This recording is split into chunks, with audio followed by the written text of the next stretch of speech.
आज आपण आलो होतो इथे नालासोपारा वेस्ट या ठिकाणी बुद्ध स्तूपावरती. आणि इथे काही आपल्याला काका भेटले, ते दोन आहेत. हे बिहार रायबरेलीवरून आले आहेत. आणि खूप जे बी मित्रांनो, आज आपण चाललो आहे नालासोपारा वेस्ट. इथे आहे 2500 म्हणजे 2500 वर्षापूर्वीचं बुद्ध स्तूप. या बुद्ध स्तूपाला आपल्याला भेट द्यायची आज, आणि त्या ठिकाणी आपण चाललो आहे. तर आपला प्रवास सुरू झालेला आहे विरार वेस्टवरून, आणि आपण पोचणार आहोत नालासोपारा वेस्टला. वाया जाणार आहोत नालासोपारा विरार लिंक रोड, जो माडा कॉलनीमधून जातो.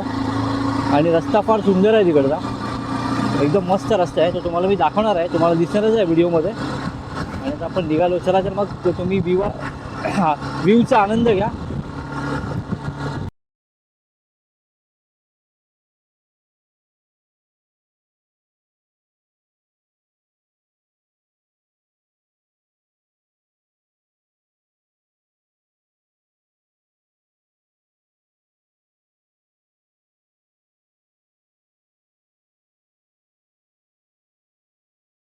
हा आहे विरार वेस्ट येथील जकात नाका सिग्नल.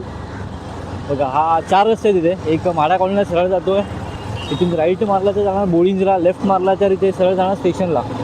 आणि आपल्याला सरळ जायचं आहे. सरळ आहे नालासोपारा लिंक रोड, माडा, वाया माडा कॉलनी.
आत्ता आपण पोचलो आहोत प्रॉपर नालासोपारामध्ये. आणि इथून थोडंसं आहे, एक जवळजवळ 500 मीटरवरती एक राईट मारायचा आहे.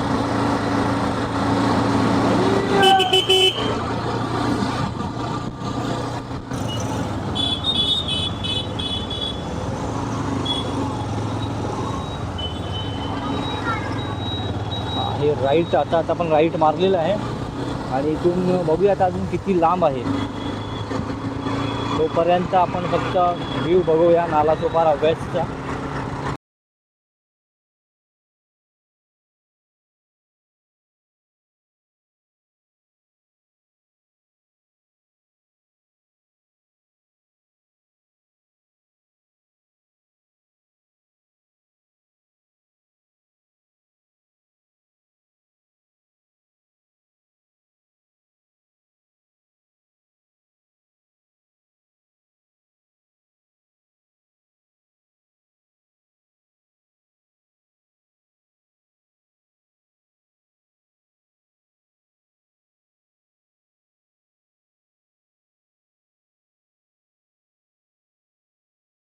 मित्रांनो, हा व्ह्यू बघा किती छान आहे. हा व्ह्यू जसा आपल्या गावी असतो त्याप्रमाणे हा व्ह्यू आहे इथे. एकदम सुंदर असं गावच्या रस्त्याला असं आलो आहे असं जाणवतं इथे. खूप मस्त आणि खूप हिरवळ आहे इकडे या साईडला. या व्ह्यूसाठी मी गाडी एकदम स्लो चालवतो आहे. एकदम मस्त आहे, जसं गावाला आपल्याला वाटतं व्ह्यू, तसाच हा व्ह्यू आहे. आजूबाजूला हिरवळ आहे एकदम मस्त, छान छान आंब्याची झाडंसुद्धा आहेत तिथे. मित्रांनो, आता आपण इथे पोचलो आहे. हे आहे बौद्ध स्तूप, आणि आता त्याचा गेट आपण क्रॉस केला आणि आता आतमध्ये चाललो आहे आपण. अशा प्रकारे आहे इथे, ते तुम्हाला मी दाखवतो. इथे बघा, इथून थोडंसं सरळ चालत गेल्यानंतर ना तिकडे बघा, हे या साईडला आहे बुद्ध स्तूप. पण इथे आल्यानंतर इथलं वातावरण पाहून, इथं वातावरण बघून खूप शांत वाटतं, फील होतं, शांत फील होतं एकदम. जवळजवळ 2500 वर्षापूर्वीचं हे स्तूप आहे. हे बघा, 2500 वर्षापूर्वी तिथे तथागत भगवान बुद्ध हे आले होते या स्तूपाकडे. चला आपण जवळून बघूया. बघा इथलं वातावरण किती छान, मनमोहक आणि शांत आहे. हे पहा, हे असं आहे हे बुद्ध स्तूप. एकदम असं गोल आहे, सर्कलमध्ये आहे. हे याची बांधणी 2500 वर्षापूर्वीची आहे. अशा प्रकारचं हे स्तूप आहे. अगदी जवळून मी तुम्हाला दाखवतो. हे पहा, हे असं आहे हे स्तूप. या पहा, ह्या विटा ज्या आहेत 2500 पूर्वीच्या विटा आहेत त्या, आणि तेव्हा बांधलेलं हे स्तूप आहे. आणि आजही ते तितकंच मजबूत आहे जितकं ते 2500 वर्षापूर्वी बांधलं होतं तेव्हा मजबूती होती त्याची. खरंच या विटांना हात लावल्यानंतर असं फील होतं आहे की खरंच बुद्धांचे पदस्पर्श इथे झाले होते 2500 वर्षापूर्वी. आणि या पदस्पर्शाला आज मी इथे स्पर्श करतो, हे पाहून मला, हे फील करून मला खूप बरं वाटतं आहे. तर तुम्हाला मी पूर्ण असं दाखवणार आहे व्ह्यू इकडचा. चला तर मग या आपण बघूया. हा असा गोलाकार असा आहे, आणि तुम्हाला मी लांबूनसुद्धा एक व्ह्यू दाखवणार आहे कसं आहे. तर या आपण असं इकडे बघूया. हे पहा, हे सगळ्या विटा आहेत. हे याचं उत्खनन जवळजवळ 3 ते 4 वेळा उत्खनन झालेलं आहे. तू दाखव. त्या स्तूपाचं जवळजवळ 3 ते 4 आहेत. बुद्धांची मूर्तीसुद्धा भेटलेली आहे याच्या उत्खननामध्ये. आणि एक भेटलेलं असं की एक दगडी पेटी भेटलेली आहे, तीसुद्धा या ठिकाणी कुठेतरी आहे. याच ठिकाणी कुठेतरी आहे ती तुम्हाला मी दाखवणार आहे आता. आणि त्याच्यामध्ये एक त्या काळची जवळजवळ त्या 2500 वर्षाची 2000 वर्षापूर्वीची एक मूर्तीसुद्धा आहे तिथे. ती मूर्तीसुद्धा मी तुम्हाला दाखवणार आहे कशी आहे ती मूर्ती. त्याच्यानंतर काही अवशेषसुद्धा भेटले होते याच्यामध्ये. अवशेष म्हणजेच काही वस्तू भेटल्या होत्या, जसं भिक्षापात्र होतं, आणखी काही गोष्टी होत्या. त्या इथे नाही आहेत आत्ता, पण काही फोटोज इथे आहेत, ते सुद्धा मी तुम्हाला दाखवणार आहे. चला तर मग या आपण बघूया इथे. हे बघा इकडे बघा, या साईडला बघा, या साईडला सुद्धा ही छोटी छोटी स्तूपं आहेत तिथे. ही स्तूपं म्हणजे त्या काळी भिक्षू, आपले जेव्हा भिक्षू होते, जेव्हा ते मरण पावायचे, त्या सगळ्यांची हस्ती अशी मिळायची नाही आपल्याला. आणि त्यावेळी त्यांच्या वस्तू घेऊन त्या वस्तूंवरती स्तूपं बांधली जायची त्या काळी. ते बघा, या स्तूपांची आकार वेगवेगळा आहे. इथे हाच गोलाकार आहे हा इथे. त्याच्यानंतर तिथे चौकोनी आकार आहे, चौकोनी आहे, त्याच्या वरसुद्धा आहे. तिथे फक्त चौकोन आहे. त्याच्यानंतर अशा प्रकारे बघा, इथे अजून बरीच आहेत स्तूपं जी त्या काळी बांधली गेली होती. ते बघा, इथे काही पोस्टर्स लावले आहेत तिथे, भारतीय पुरातत्व सर्वेक्षण विभाग म्हणून. डॉक्टर बाबासाहेब आंबेडकर यांनी सुद्धा इथे व्हिजिट दिली होती त्या काळी. त्या काळी म्हणता नाही, त्या काळी नाही, पण बाबासाहेबांनी ते व्हिजिट दिली होती. हे पहा, या साईडला थोडंसं काही लोक येऊन इकडे पूजासुद्धा केली आहे त्यांनी. इथे फुलं मांडलेली दिसत आहेत, म्हणजे कदाचित आजच लोक इथे येऊन व्हिजिट करून गेली आहेत. तर चला तर बघूया आपण. या इकडे असा पूर्ण सर्कल आहे. पूर्ण सर्कल जवळजवळ मोठा आहे हा सर्कल. आणि असा इकडचा हा व्ह्यू आहे. हा पहा, इथे लोकांनी पूजेसाठी फुलं वगैरे सुद्धा ठेवली आहेत.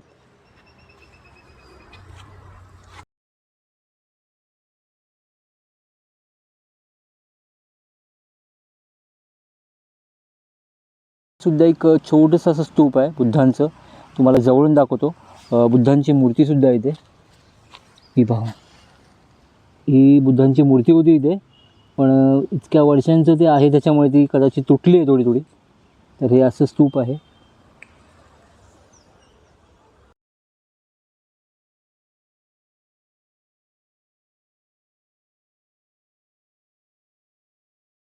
ही बघा, अशी स्तूपं आहेत अशा प्रकारची ही स्तूपं आहेत इथे. हा बघा, हा इकडचा एक असा छानसा असा व्ह्यू आहे. फुलांनी हिरवगार असलेला असा. स्तूपाच्या आजूबाजूला बरीच अशी झाडं आहेत, जिथलं वातावरण एकदम शांत, छान, सुंदर, एकदम हिरवळ बनवतात. हा पहा,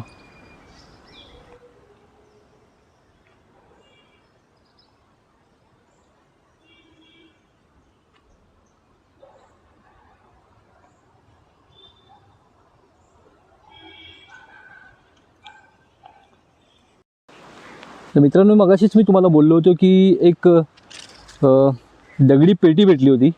तर ही आहे ती पेटी. ही पहा, ही आहे ती पेटी. याच्यामध्येच भिक्षापात्र वगैरे होती. आत्तासुद्धा एक भिक्षापात्र आहे याच्यामध्ये. हे मी तुम्हाला जवळून दाखवतो. हे पहा, हे भिक्षापात्र आहे जे या पेटीसोबत भेटलं होतं. ही बुद्धांची मूर्ती आहे. ही फार जुनी मूर्ती आहे आणि ही नवीन इथे ठेवलेली मूर्ती आहे. हे पहा, हे असं आहे. त्या काळी भेटलेली ही दगडी पेटी आहे. उत्खननानंतर त्यामध्ये ही मूर्तीसुद्धा भेटली आहे. ही पहा, ही भिक्षूंची मूर्ती आहे. ही मूर्तीसुद्धा या उत्खननामध्ये भेटलेली आहे. हे असं आहे.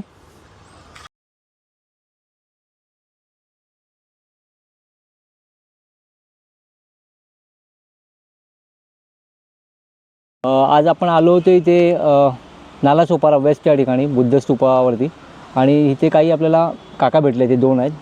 हे बिहार रायबरेलीवरून आले आहेत आणि खूप यूपी रायबरेलीवरून आले आहेत. आणि हे आपल्याला भेटले आहेत. तर आज संभाषण झालं, चौकशी झाली यांच्याशी, कसे आहेत, कुठून आले आहेत, आता सध्या कुठे राहत आहेत. ते राहतात आता सध्या, त्यांचा मुलगा राहतो नालासोपारा वेस्टमध्ये, त्यांच्याकडे आले आहेत ते. आणि मोस्ट इम्पॉर्टंट म्हणजे ते आता कुठून आला काका तुम्ही? आता धम्मगिरी इगतपुरीवरून हे जस्ट आले आहेत. आता इगतपुरीला होते, तिथून प्रवचन होतं त्यांचं, शिबिर होतं त्यांचं. तिथून आता जस्ट इकडे नालासोपारामध्ये आलेत आणि त्यांची इच्छा होती स्तूपाला भेट द्यावी, त्यासाठी खास आले आहेत तिथे. तर यांना भेटून फार आनंद झाला. काकांना दाखव. काका हे बघा, हे का कुठून आलात तुम्ही? नागपूरहून आलात. आता सध्या तुम्ही इगतपुरीहून आलात. इगतपुरीला आमची भेट झाली दोघांची. हां, या सरांची पण इगतपुरीला या दोघांची भेट झाली आणि दोघं इथे नालासोपारामध्ये आल्यात. हे खूप चांगली गोष्ट आहे. काका तुमचं नाव काय म्हणाला? तुमचं नाव काय म्हणाला? तुकाराम फुलझेले. तुकाराम फुलझेले. अच्छा अच्छा अच्छा. आणि आपलं सर? अशोक प्रताप मोर्या. हे अशोक प्रताप मोर्या आहेत. उत्तर प्रदेश. हे पण रायबरेलीचे आहेत. आणि हे पण रायबरेलीचे आहेत, पण राहायला नागपूरला आहेत, नागपूरमध्ये आहेत. तर असे भेटले. यांना खूप भेटून खूप मजा आली, आनंद वाटला. मला सुद्धा खूप आनंद वाटला. आणि यांचा नंबरसुद्धा मी घेतलेला आहे. हे यांचं असं म्हणणं आहे की नागपुरात तुम्ही या. और एक जानकारी और देना चाहते हैं. हां, नागपुरात नक्कीच या. हे आल्यानंतर बोलतात की आम्हाला फोन करा, आम्ही तुमची राहण्याची खाण्याची सुद्धा बंदोबस्त करणार आहोत, असं त्यांचं म्हणणं आहे. तर आपण नेक्स्ट टाईम नक्की आपण ट्राय करू नागपुरात जाण्याचा आणि या काकांना नक्की फोन करू. हे आपल्याला तिथे नक्की भेटतील असं त्यांचं आश्वासन आहे आता. तर या काकांना आणखी काहीतरी आपल्याला बोलायचं आहे. मैं कह रहा हूँ कि मैं भी एक हिस्टोरिकल प्लेस से बिलोंग करता हूँ. अच्छा. मेरा घर जहाँ पर है गांव, वो 60 एकड़ के टीले पर बसा हुआ है. अच्छा. ग्राम का नाम ओई है. अच्छा. ओई डीह के नाम से प्रसिद्ध है. अच्छा. भारतीय पुरातत्व सर्वेक्षण ने उसको संरक्षित भी कर रखा है. अच्छा. और अच्छी जानकारी दी आपने, अपनी अच्छी जानकारी दी. उसके बारे में ह्वेनसांग ने अपने यात्रा वृत्तांत में लिखा भी है. अच्छा. कि जब भगवान कौशाम्बी से साकेत गए थे तो मेरे यहाँ उस ग्राम ओई में जो है रुके हुए थे. अच्छा. तो काफ़ी पुरानी जो बात है आपने हमें बताई, हमको भी पता चली है. जी जी. तो ये बात दोबारा हम सुनेंगे. उन्होंने जो बताया हकीकत जो है, हकीकत जो है, तो पता है उन्होंने. सच्ची बात है. उसका रिसर्च नहीं हुआ ना. हाँ हाँ हाँ, अगर तबीयत से रिसर्च कर जाते और सारी बात क्या नहीं खुल के आ जाती थी सामने. सही बात है. तो अपन लगा जीवन का संघर्ष क्या है. मैं भी लगा हुआ हूँ उसी पे. अच्छा. कि मेरा यहाँ खुदाई हो. ये क्या है, बाबा साहब वाले हैं. जैसे नालासोपारा, नालासोपारा में ये स्तूप मिला है. हाँ इस मिला है. उस बहुत सारे पुरावशेष मेरे यहाँ रखे हुए हैं, घर पर रखे हुए. अच्छा, आपके घर पे रखे हुए. अच्छा. तो आपके यहाँ पे अगर होता है खुदाई तो कुछ ना कुछ आप अशोककालीन अवशेष बहुत सारे रखे हुए हैं. आपके यहाँ पे, आपके घर पे है. घर पे रखे हुए हैं. मैंने संरक्षित कर रखा है उनको. तो आपके पास कुछ फोटोज है उसके? फोटो इस वाले मोबाइल पे नहीं है. मैं आपके अच्छा. नंबर पे भेज दूंगा. आपका नंबर मैंने सेव किया है. मैं आप भेज दूंगा. हाँ हाँ, मैं आपको ज़रूर व्हाट्सएप पर हाई कर दूंगा, आपको मैसेज करूंगा. जो भी हाँ. मेरे यहाँ मूर्तियाँ हैं, खिलौने हैं, सिक्के हैं, हाँ हाँ हाँ हाँ, ईंटें हैं. ईंटें भी है. हाँ ईंटें भी हैं. अच्छा. तो वो सब सारी चीज़ें जो है हाँ हाँ हम उसकी फ़ोटो खींच करके बढ़िया फ़ोटो बना करके आपको सेंड. जी बिल्कुल बिल्कुल बिल्कुल. मैं आपके कांटेक्ट में ज़रूर रहना चाहूँगा कि आप मुझे कुछ ना कुछ पुराना दिखाओगे. जी. वो मेरा भाग्य होगा देखना. और जब कभी संयोग बनेगा बिल्कुल. अभी ये सर ने बोला है कि आओ कभी नागपुर. तो होता है कि आप मेरे दिल खोल के बोल रहा हूँ. जी बिल्कुल. बिल्कुल बिल्कुल बिल्कुल। नागपुर में दीक्षा भूमि हो सकता है मैं आपके यहाँ भी पहुँच जाऊँ। वहाँ भी रुकने कोई दिक्कत नहीं है, बिल्कुल एकांत स्थान है, हाँ हाँ हाँ। घर बना हुआ है, टहलिए घूमिए रहिए। जो बुद्ध के विचारों के हैं उनके साथ रहने में कोई दिक्कत नहीं है, सच बात है ये। जो बुद्ध के विचारों के हैं, जो बाबा साहब के विचारों के हैं, उनके साथ रहने में कोई दिक्कत नहीं है, तो उसके साथ कोई भी बिंदास जा सकता है। चलिए सर, फिर मैं आपका विदा लेता हूँ।